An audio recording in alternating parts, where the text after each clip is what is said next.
अखंडमंडलाकारं व्याप्तं येन चराचरं तत्पदं दर्शितं येन तस्मै श्रीगुरुवे नमः। अज्ञानान्धस्य लोकस्य ज्ञानाञ्जनशलाकया चक्षुरुन्मीलितं येन तस्मै श्रीगुरुवे नमः।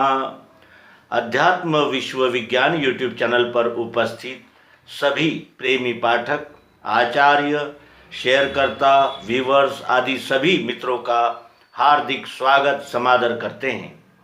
सर्वांग योग के द्वारा विश्वरूप परमात्मा का यथार्थ दर्शन, यह इस मालिका का मुख्य उद्देश्य है, मुख्य लक्ष्य है। हमें श्री मनोज प्रसाद, जिला नालंदा, बिहार से प्राप्त प्रश्न हुआ था कि ईश्वर कहाँ है, कैसे हैं, क्या करते हैं और उन्हें प्राप्ति का उपाय क्या है। तो ईश्वर को प्राप्ति का उपाय तो सभी ग्रंथ, मत, पंथ, दर्शन शास्त्र, वेद, उपनिषद आदि सभी में है, लेकिन वो थ्योरेटिकल है, शब्दों में है। और शब्दों में कितना भी हम वर्णन करेंगे तो भी वस्तु का लक्ष्य नहीं हो पाता, और वस्तु का लक्ष्य जब तक न हो तब तक संशय भ्रम भी समाप्त नहीं होते, क्योंकि शब्दों से शब्द, शब्दों से शब्द। इसीलिए आद्य शंकराचार्य कहते हैं कि शब्द जालम महारण्यम और चित्त भ्रमण कारणम।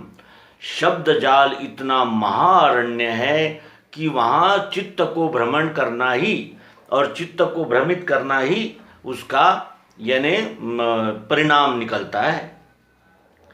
सर्वांग योग प्रस्तुत करने वाले सद्गुरु भगवान श्री मायानंद जी चैतन्य, इन्होंने सर्वांग योग में विश्वरूप परमात्मा को देखने, जानने और मिलने की प्रत्यक्ष प्रायोगिक युक्ति ग्रथित कर रखी है, और हम उस युक्ति का क्रमशः यानी विचार कर रहे हैं, जान रहे हैं और प्रयोग के द्वारा प्रयोग करके उसे आत्मसात कर रहे हैं।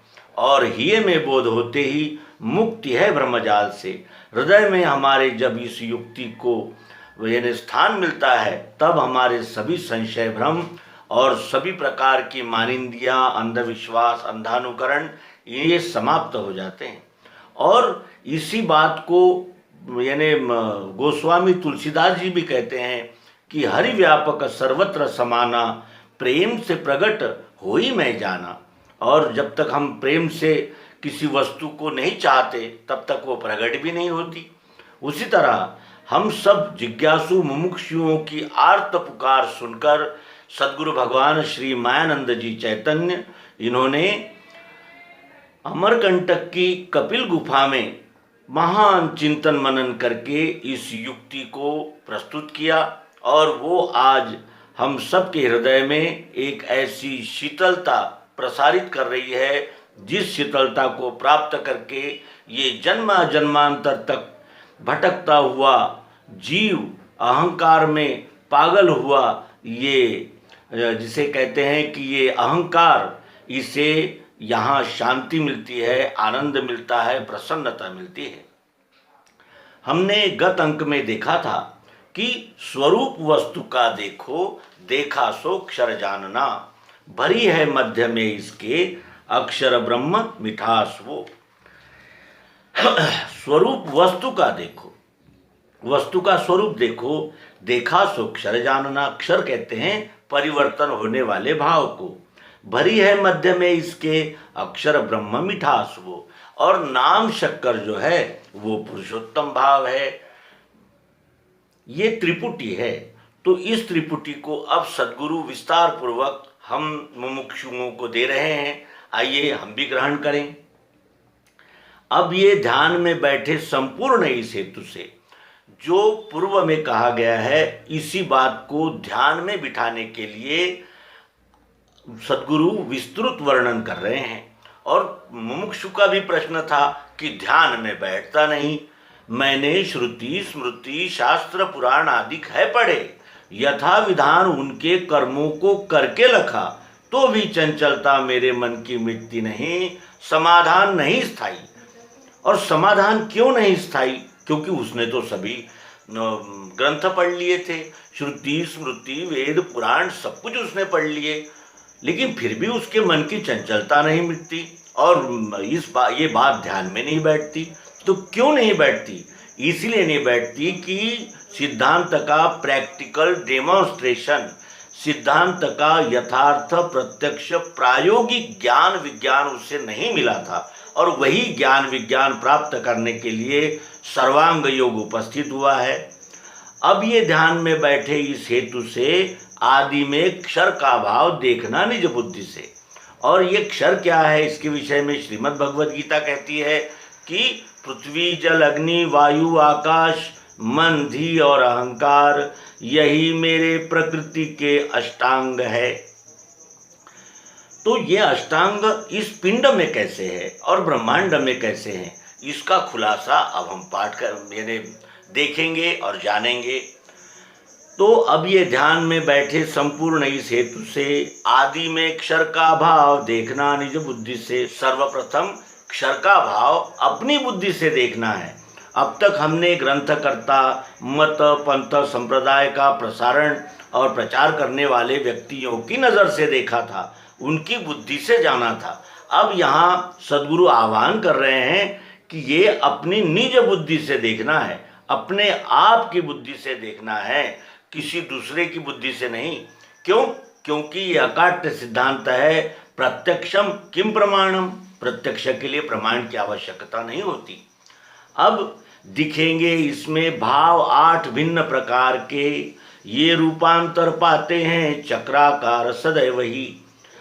इसमें भाव 8 भाव दिखेंगे और वो कैसे भिन्न भिन्न प्रकार के हैं, अलग अलग प्रकार के हैं, और ये सतत रूपांतर पाते हैं, ये सतत बदलते ही रहते हैं, चक्राकार, ये सतत रूपांतरण होते रहते हैं, इसीलिए इसे क्षर भाव कहा है।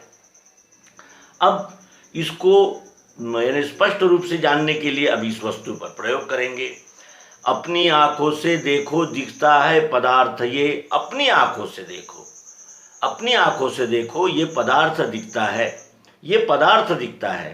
तो क्या केवल यही पदार्थ दिखता है? ये भी दिखता है, ये भी दिखता है, ये भी दिखता है, ये सब दिखता ही दिखता है। और क्या दिखता है? रूप दिखता है। हमारी आंखों से कोई भी वस्तु जब हम आंखों से देखते हैं तो उसका केवल रूप ही दिखता है।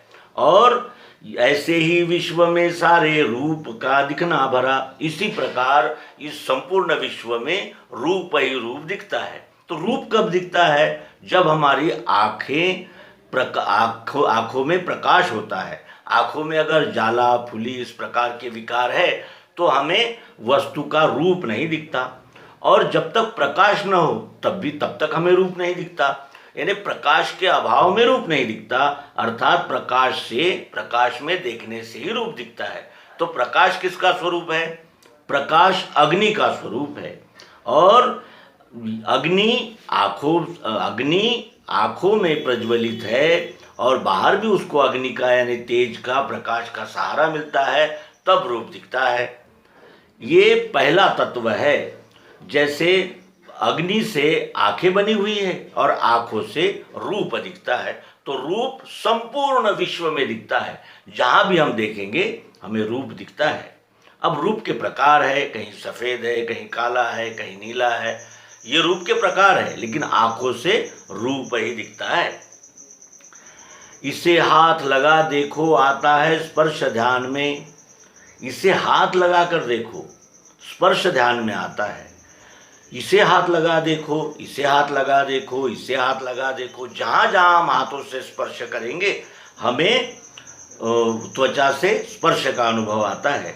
ये स्पर्श भाव सर्वत्र विश्व में है भरा हुआ, ये स्पर्श भाव विश्व में सर्वत्र भरा हुआ है। हम प्रयोग द्वारा देखें, स्पर्श त्वचा से ही अनुभव में आता है, और जहाँ जहाँ हम स्पर्श करेंगे संपूर्ण विश्व में हमें स्पर्श का अनुभव आता है। तो त्वचा ये वायु तत्व से निर्मित हुई है, वायु तत्व ही हमारी त्वचा में स्पर्श भाव से उपस्थित है। तो ये स्पर्श भाव सर्वत्र विश्व में जहाँ जहाँ हम ये छू कर देखेंगे हमें स्पर्श का अनुभव आता है। ये दूसरा यानी महाभूत जो वायु है उससे बनी हुई त्वचा से स्पर्श का अनुभव आता है। इसके अनंतर इसमें शब्द है स्थाई, इसमें शब्द स्थाई है। शब्द है ही, हर वस्तु में शब्द है, लेकिन बजा के कान से सुनो। तो शब्द यहाँ है तो शब्द यहाँ भी है, शब्द यहाँ भी है, शब्द यहाँ भी है। जहाँ कहीं हम बजाएंगे हमें शब्द का अनुभव आता है। तो ये शब्द का अनुभव कान से आता है, कान से हम शब्द सुनते हैं। और ये शब्द यही नहीं है, संपूर्ण विश्व में ओतप्रोत व्याप्त है। शब्द केवल बजा के कान से सुनना पड़ता है। तो कान से शब्द कब सुनाई देता है? जब स्पेस हो। स्पेस नहीं होगा तो हमें कान से आवाज शब्द नहीं सुनाई देगा। इसका अर्थ यह है कि स्पेस यानी आकाश, अवकाश से बने हुए हैं कान, और कान से आता है शब्द जो संपूर्ण विश्व में जहाँ कहीं हम ठोक बजा के देखेंगे हमें अनुभव आएगा।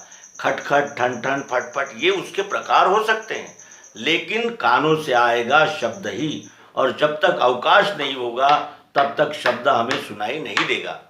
तो इसके अनंतर जीभ से ये लगा देखो, ये जीभ से लगा देखो। इस पदार्थों को हमने जीभ से लगाए तो क्या होगा?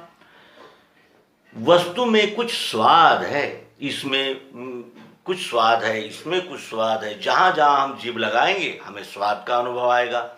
तो ये जीभ जो है वो सदैव लार का श्रवण करती रहती है, यानी जल से बनी हुई जीभ और जीभ से आने वाला स्वाद जो संपूर्ण विश्व में ओतप्रोत भरा हुआ है रस भाव। उसके अनंतर हमारे पास नाक है, नाक से सूंघ के देखो गंध है इसमें भरा, इसी रीति लखो सारे दृश्य में गंध भी रमा। इसे नाक से लगाओ तो हमें कुछ न कुछ गंध आएगी, तो इसे नाक से लगाओ। जहाँ कहीं हम नाक लगाएंगे हमें गंध का अनुभव आता है। पृथ्वी तत्व से बनी हुई नाक और नाक से आने वाला गंध, पुण्यो गंधा पृथिव्यांच, ऐसा श्रीमद् भगवत गीता कहती है। और उसका अनुभव हमें संपूर्ण विश्व में आता है। जहाँ जहाँ हम नाक से सूंघेंगे हमें गंध का अनुभव आता है। नाक से सूंघ के देखो गंध है इसमें भरा, इसी रीति लखो सारे दृश्य में गंध भी रमा।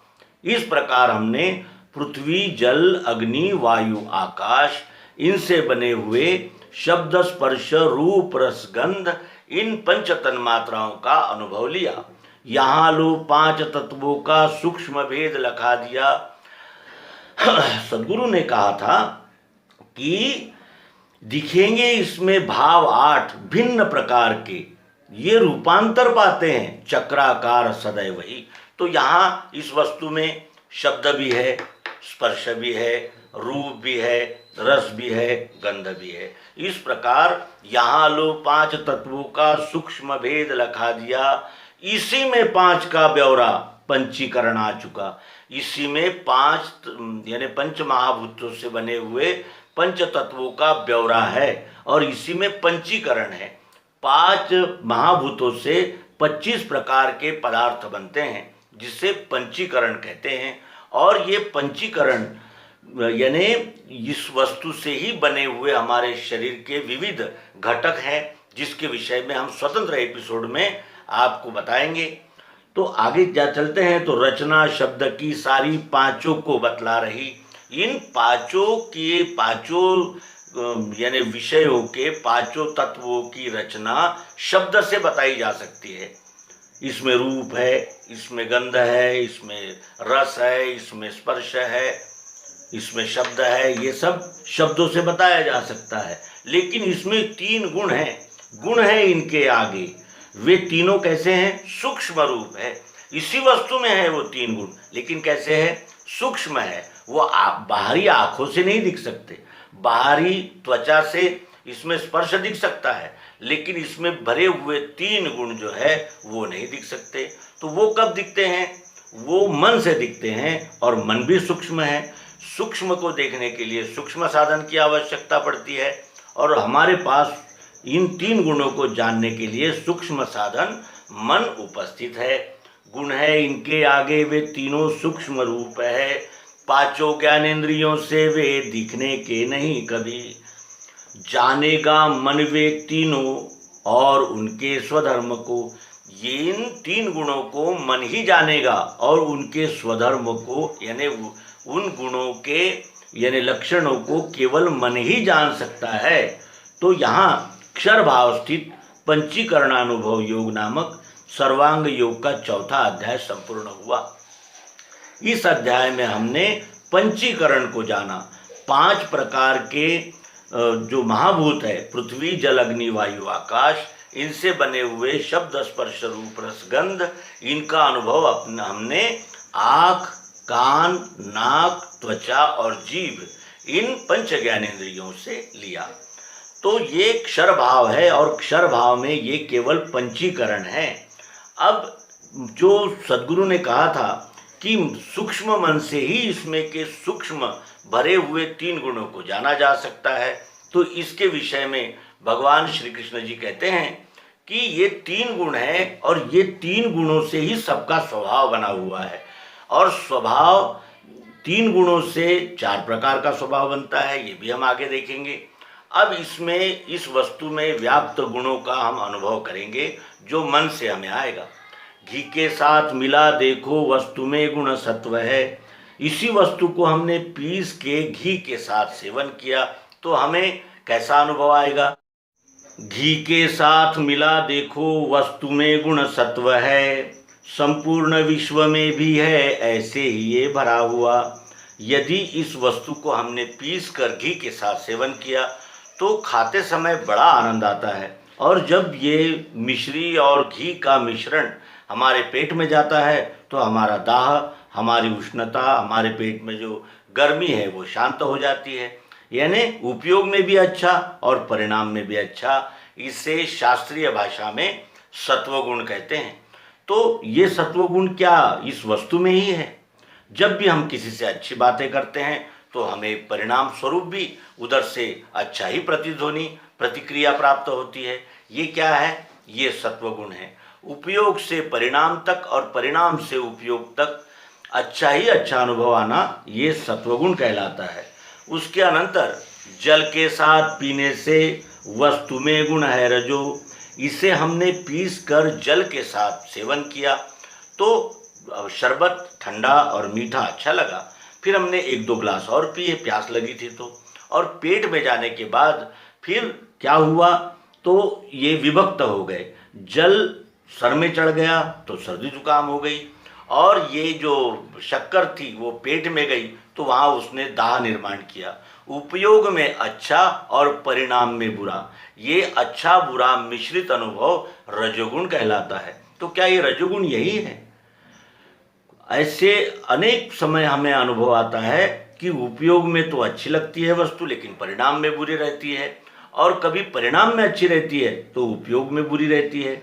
इस प्रकार अच्छी बुरी मिश्रित अनुभव कहलाता है रजोगुण। तो जल के साथ पीने से वस्तु में गुण है रजो, यह प्रत्यक्ष दिखेगा वैसे ही स्थित विश्व में। अब हमने तीसरा प्रयोग किया कि इस वस्तु को ऐसे ही खाने का प्रयास किया तो वस्तु ठोस है, इससे क्या होगा? हमारे मसूड़े छिलेंगे और निरी शक्कर पेट में जाएगी तो दाह निर्माण करेगी। यानी उपयोग में भी बुरा और परिणाम में भी बुरा, इसे तमोगुण कहते हैं। और ये तमोगुण क्या इसी वस्तु में है? हमें अनेक प्रकार से जब अनुभव आता है तो कुछ वस्तु में ऐसा अनुभव आता है कि ये वस्तुएं उपयोग में भी बुरी थी और परिणाम में भी बुरी थी। बुरा ही बुरा अनुभव तमोगुण कहलाता है। और अकेली वस्तु खाने से दिखेगा तम है भरा, इसी रीति रहे तीनों गुण संपूर्ण विश्व में। इसी रीति ये तीनों गुण संपूर्ण विश्व में उपस्थित है। लेकिन जब हम उस वस्तु का संग करेंगे, प्रयोग करेंगे, तब ये 3 गुण उजागर होते हैं यानी प्रकट होते हैं। जीवों में अन्न के द्वारा ये तीनों स्थूल रूप से। अब ये तीनों गुण हम में कैसे आते हैं? तो जीवों में अन्न के द्वारा ये तीनों स्थूल रूप से, जब हम अन्न का सेवन करते हैं तब ये तीनों गुण हमारे शरीर में व्यक्त होते हैं। कैसे? तो कफ वात बने पित्त वेग से कूदने लगे। उस अन्न में उपस्थित सत्वगुण, रजोगुण और तमोगुण हमारे शरीर में प्रवेश करते ही कफ वात और पित्त बनकर कार्य करने लगते हैं। आयुर्वेद शास्त्र में इसे ही नाड़ी कहते हैं। 3 नाड़ियां हैं, वो नाड़ियां कफ वात पित्त इस प्रकार से प्रकट होती है। इसी से स्थूलता पाई स्वरूप बोध के लिए, और इन तीनों गुणों से ही अपने स्वरूप का बोध लेने के लिए ये स्थूल रूप से शरीर का आकार धारण कर लेते हैं। जब हम कहते हैं कि अन्नाद भवन्ति भूतानि, अन्न से ही ये सारा जीव मात्र सारी जीव सृष्टि निर्माण हुई है, और ये आगे चलकर कफ वात पित्त ही मन बुद्धि अहंकार बनकर कार्य करने लगते हैं। मन रजोगुण है, बुद्धि सतोगुण है और पित्त ये अहंकार है। इस प्रकार ये तीनों कफ वात पित्त ही हमारे शरीर में मन बुद्धि और अहंकार बनकर कार्य करने लगते हैं। ऐसे ये 8 ही अंग स्थित है अक्षर भाव में। भगवान श्री कृष्ण जी श्रीमद् भगवद गीता के 7वें अध्याय में कह रहे थे कि पृथ्वी जल अग्नि वायु आकाश मन धी और अहंकार यही मेरे प्रकृति के 8 अंग है, और ये 8 अंग ही यहाँ संपूर्णतया हमें परिलक्षित होते हैं। हमने पूर्व में ही देखा कि पृथ्वी जल अग्नि वायु आकाश से शब्द स्पर्श रूप रस गंध ये पंच यानी तत्व बने हैं, और ये तत्व पंच ज्ञानेंद्रियां आँख कान नाक त्वचा और जीभ इनके द्वारा व्यक्त होते हैं। फिर हमने मन के द्वारा इसी वस्तु में 3 गुणों का अनुभव लिया, और ये सब 8 सतत रूपांतरण होते रहते हैं, इसीलिए इसे क्षर भाव कहते हैं। और ये 8 ही अंग स्थित है क्षर भाव में। इसी को साम्यावस्था गुणों की सांख्य ने कही। कपिल मुनि द्वारा रचित सांख्य शास्त्र ने इसे साम्यावस्था कहा है। इसी वस्तु में ये 8 अंग है, लेकिन अभी कैसे हैं? साम्यावस्था में है, समान रूप से व्याप्त है। जब तक इसका प्रयोग नहीं करेंगे ये व्यक्त नहीं होंगे। प्रकृति यानी कृति करने से जो प्रकट होते हैं उन्हें ही ये 8 अंग कहते हैं, जिसे क्षर भाव कहते हैं। अब अखंड मंडलाकार क्षर भाव फिरा करे। ये अखंड मंडलाकार क्षर भाव घूमता रहता है। आज जैसा स्पर्श अनुभव में आ रहा है थोड़ी देर बाद नहीं आएगा। आज जैसा शब्द सुनाई दे रहा है वैसा थोड़ी देर बाद सुनाई नहीं देगा। ये चक्राकार सदैव घूमता ही रहता है। अभी जो वस्तु सत्वगुणी अनुभव दे रही है वही कभी रजोगुणी भी अनुभव देती है। इस प्रकार ये 8 अंग क्षर भाव फिरता ही रहता है, सतत रूपांतरण होते ही रहते हैं इसमें, और संपूर्ण विश्व की लीला इसी में हो रही सदा। इन्हीं 8 अंगों में इस संपूर्ण विश्व की लीला सतत निरंतर हो ही रही है। यही तत्पद है दृश्य। मुमुक्षु ने पूछा था वो तत् क्या है, तो इसकी इस पहले प्रश्न का उत्तर यहाँ मिलता है कि यही तत्पद है दृश्य।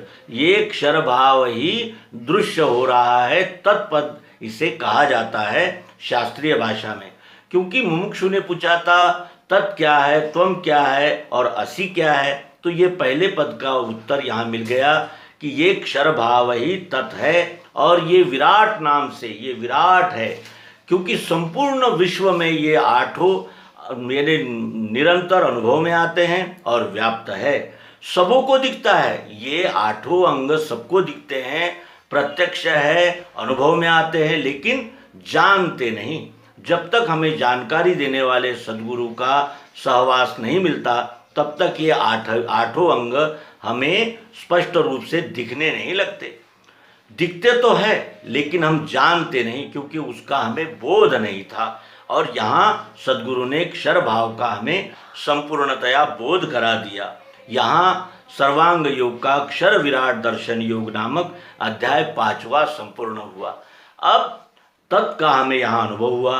अगले एपिसोड में हम त्वम भाव का यानी अनुभव लेंगे, और वही अक्षरात्मा है, वही ईश्वर है, जिसे जानने के लिए हमारे प्रिय मित्र, हमारे नियमित पाठक श्री मनोज प्रसाद, जिला नालंदा, बिहार, प्रश्न पूछते हैं। तो आइए मिलते हैं अगले अंक में, जिसमें हम अक्षर आत्मा जो इस वस्तु में उपस्थित है लेकिन उसे जानना पड़ता है।